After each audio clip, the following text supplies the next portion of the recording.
1 Chronicles chapter 28. Mga bilin ni David para sa temple. Pinatawag ni King David sa Jerusalem ang lahat ng officials ng Israel, ang mga leader ng mga tribe, mga nagli-lead sa mga grupong nagsiserve sa hari, mga commander sa army niya, mga nagli-lead sa libo-libo at sa daan-daang sundalo, mga in charge sa mga ari-arian at alagang hayop ng hari at ng mga anak niya, pati yung mga namumuno sa palasyo, matatapang sundalo at lahat ng mga importanteng tao. Tumayo si David sa harap nila at sinabi, "Mga kaibigan at mga kababayan, makinig kayo sa akin. Gusto ko talagang magtayo ng permanenteng bahay para sa box ng kasunduan na tutuntungan ni Lord na Diyos natin. Na-ready ko na ang mga kailangan para sa pagtatayo ng temple, pero pinagbawalan ako ng Diyos na gawin yon kasi sundalo ako at marami akong napatay. Pero kahit ganon, kami ng lahi ko ang pinili ni Lord na Diyos ng Israel para forever na maghari sa bansang ito. Pinili niya ang tribe ni Judah para maging leader, at mula kay Judah, pinili niya ang pamilya ng tatay ko. Sa lahat ng anak ng tatay ko, natuwa siya sa akin at ako ang pinili niyang maging hari ng buong Israel. Binigyan ako ni Lord ng maraming anak at sa kanilang lahat, pinili niya si Solomon para mamuno sa Israel na kaharian ni Lord. Sinabi ni Lord sa akin, ang anak mong si Solomon ang magtatayo ng temple ko. Pinili ko siya para maging anak ko at ako ang magiging tatay niya. Forever magiging matatag ang kaharian niya kung lagi niyang susundin ang mga batas at utos ko gaya ng ginagawa niya ngayon. Kaya ngayon, sa harap ng Diyos natin at ng buong Israel na bayan ni Lord, inuutos ko na sundin niyong maigi ang lahat ng utos ni Lord na Diyos natin para hindi mawala sa atin ang magandang lupain ito at maipamana niyo pa ito sa mga susunod pang generation forever. Ikaw naman, Solomon, anak ko, kilalanin mo ang Diyos ng tatay mo at mag-serve ka sa Kanya ng buong puso at isip. Alam ni Lord ang lahat ng pinaplano at iniisip mo. Kung lalapit ka sa Kanya, tatanggapin ka niya. Pero kung lalayo ka, forever kanyang pababayaan. Tandaan mo ito, pinili ka ni Lord para magtayo ng banal na temple niya.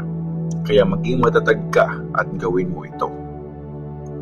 Tapos, binigay ni David kay Solomon yung mga plano para sa iba't ibang parte ng temple, para sa mga bodega at sa lahat ng mga kwarto sa itaas at sa loob, at pati yung para sa most holy place, kung saan pinapatawad ang mga kasalanan. Binigay niya rin ang mga plano niya para sa mga courtyard at sa mga kwarto sa paligid nun, para sa mga bodega ng mga gamit ng temple at ng mga regalong dinedicate kay Lord. Binigay din ni David ang mga plano para sa paggugrupo ng mga priests at Levites, yung hatian ng mga trabaho sa temple, at kung paano iingatan yung lahat ng gamit doon. Nagbigay siya ng mga instruction kung gaano karaming gold at silver ang kailangan sa mga gagawing lalagyan, sa bawat lampstand at mga ilawan nito, sa mga silver na mesa at sa bawat gold na mesa na paglalagyan ng mga tinapay na i-offer sa Diyos. Sinabi din niya kung gaano karaming purong gold ang gagamitin sa paggawa ng mga tindor, mga bowl at mga jar, pati ang dami ng gold at silver na gagamitin sa paggawa ng mga plato.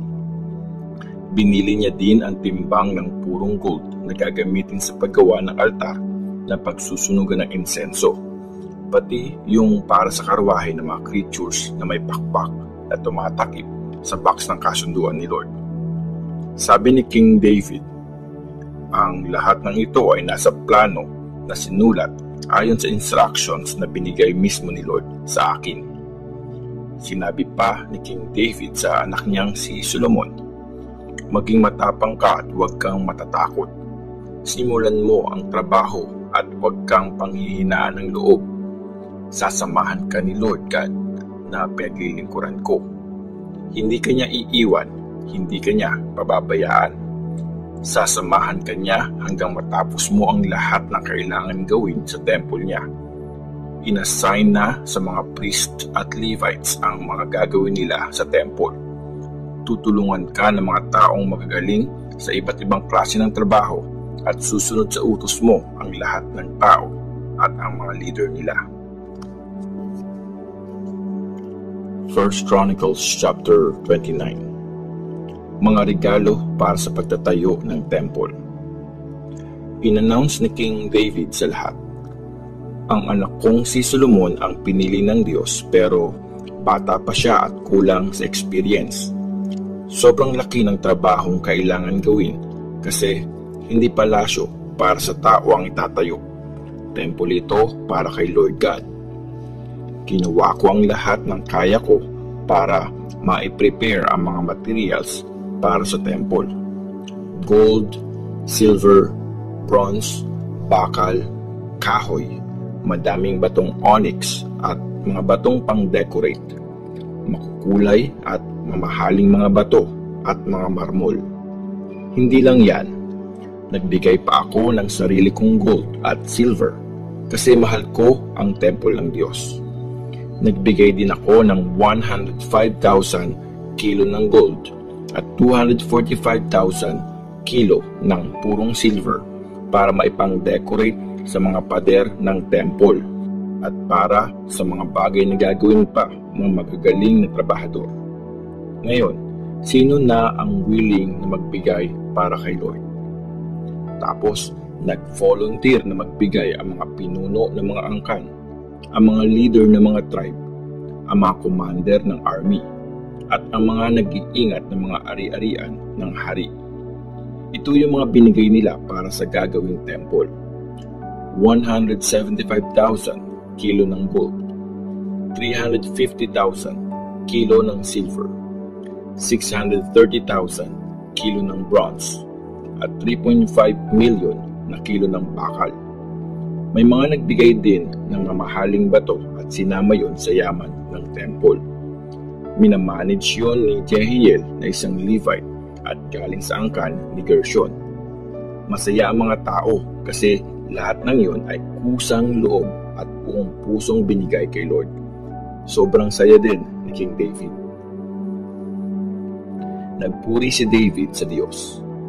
Tapos, nagpuri si King David kay Lord sa harap ng lahat ng mga tao. Sabi niya, Lord, Diyos ng ninuno naming si Jacob, purihin ka forever and ever. Dakila ka at sobrang powerful. Kitang-kita ang iyong ningning, tagumpay at galing. Sa iyo ang lahat ng nasa langit at lupa. Lord, ikaw po ang hari at ang pinakamataas sa lahat.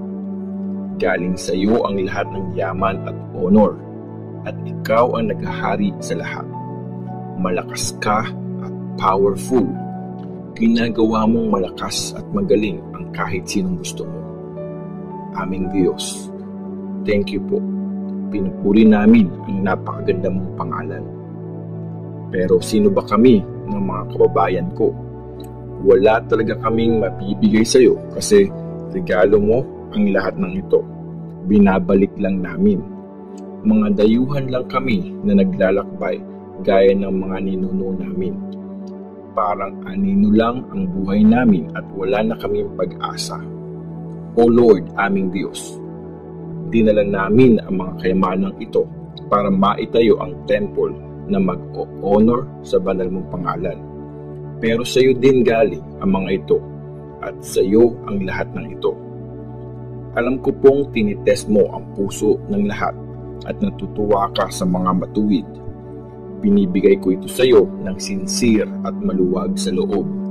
Nakita ko ang bayan mo na nandito ngayon, willing at masaya silang nagbibigay sa iyo. Lord, Diyos ng mga ninuno naming sina Abraham, Isaac at Jacob, sana laging ganito ang puso ng bayan mo at sana lagi silang tapat sa iyo. Tulungan mo ang anak kong si Solomon para buong puso niyang masunod ang lahat ng utos at batas mo at maitayo niya ang temple na pinaghandaan ko. Tapos, inutos ni David sa mga tao, purihin niyo si Lord na Diyos niyo. So, nagpuri nga ang lahat ng tao kay Lord na Diyos ng mga ninuno nila. Yumuko sila at nagbigay galang kay Lord at sa hari. Nung sumunod na araw, naghandog sila sa altar ni Lord ng 1,000 na toro, 1,000 na lalaking tupa, at 1,000 na batang tupa. Nag-offer din sila ng wine at nagbigay ng napakaraming alay para sa buong Israel. Sobrang saya nila nung araw na yon habang kumakain at umiinom sa harap ni Lord. Dineclare ulit nilang hari si Solomon na anak ni David. Sa pangalan ni Lord, binuhusan siya ng langis sa ulo bilang hari at si Zadok naman bilang priest. So umupo nga si Solomon sa trono ni Lord kapalit ng tatay niyang si David. Naging successful siyang hari at sumunod sa kanya ang buong Israel. Lahat ng mga official at matatapang sundalo, pati yung lahat ng ibang anak ni David ay nag-promise na magiging loyal kay Solomon bilang hari. At dahil kay Lord, bumilib kay Solomon ang buong bansa at binigyan siya ng honor na mas mataas kaysa sa ibang mga naging hari ng Israel.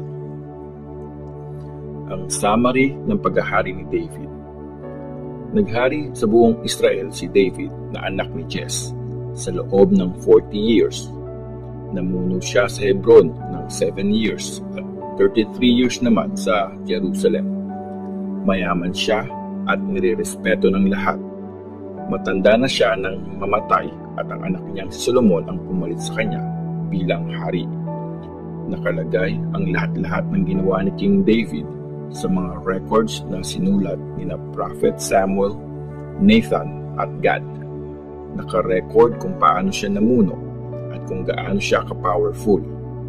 Nakasulat din ang lahat ng mga naranasan niya ng Israel at ng mga katabi nilang kaharian.